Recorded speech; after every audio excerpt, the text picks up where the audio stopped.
The Browns re-signed starting left tackle Greg Robinson a day after cutting him and exposing him to free agency. And while that seems somewhat surprising, I was told it was a pre-planned procedural move by a front office executive. And here's how this works. The Browns wanted to keep offensive lineman Drew Forbes on the final 53. Now, Forbes is hurt with a knee injury, so the Browns then placed him on injured reserve with a designation to possibly return. That created an opening to re-sign Robinson. Okay, now that we've got those shells all figured out, on the first practice of the regular season, the focus was on the Browns' front defensive four. Myles Garrett, Larry Ogunjobi, Olivier Vernon, and Sheldon Richardson. They think this could be the strength of the team. Now, Ogunjobi told me the group has meshed well, but they also haven't proven anything yet. Ogunjobi added that they've been installing game plans for the Tennessee Titans, this weekend's season-opening opponent, for quite some time. Steve, thank you much. Mike, thank you much. Let's chat this, gang.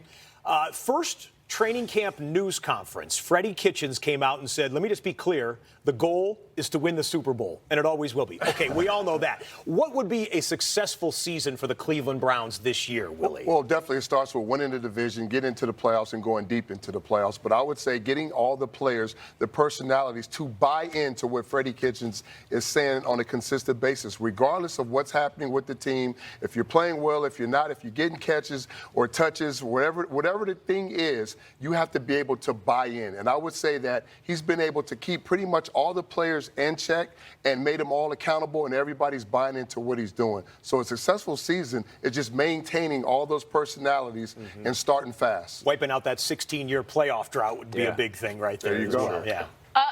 Another team that's looking to wipe out memories of a losing season is the Arizona Cardinals. Okay. Well, you know, I'm just the one they're coming off of that gave them the first overall pick. Yeah.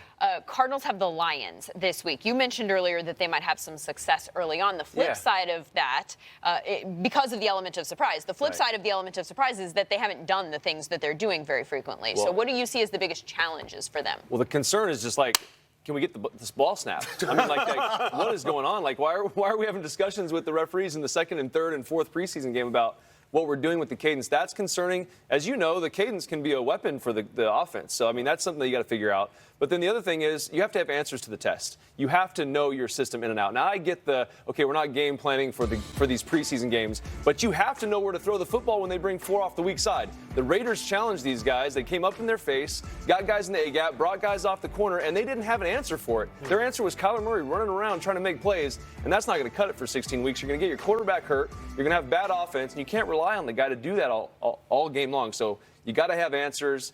And they're going to show them. The Lions are going to come after them, just like the Raiders did, and see if you've solved those issues. See if you have answers for them. If you don't, you're going to keep getting them. And everybody was excited. Week one in the preseason, there were no blitz, there was no pressure. So Exactly. Kyler Murray was in rhythm. Everything looked good. Receivers are open. There was no press man. Week two in the preseason, the Raiders said, guess what? We're going to bring the house. We're going to give some stunts and mix things up front. We're going to take away your number one option. So when he goes up to get the ball right out of his hands, and that guy's getting jammed at the line, now you got to go through, in a traditional offense, you got to go through your progressions. You wasn't able to do that because guess what? They were bringing pressure with the safety and linebackers off that offside, and they were unblockable. So you wasn't prepared for some of the things that you thought were going to be there that were taken away. So now you got to make adjustments, and I just don't know if there has been enough reps in the preseason for them to get this all done and get them going fast on week one. So just to clarify, at the bottom of your screen, blank will be Kyler Murray's biggest challenge for the Lions. I'm hearing handling pressure. Pressure. They're going to come after and test your protections and your knowledge. I don't care if it's a preseason game. When they bring extra guys, the ball has to come out of your hand. You have to look like you have an answer for it. Even if you don't get a first down, you got to show you have answers. If you don't, every coordinator in this league is going to come after you. With the O-line that's struggling. Yep. Cowboys O-line is not struggling. The guy that they want to be blocking for is not with the team.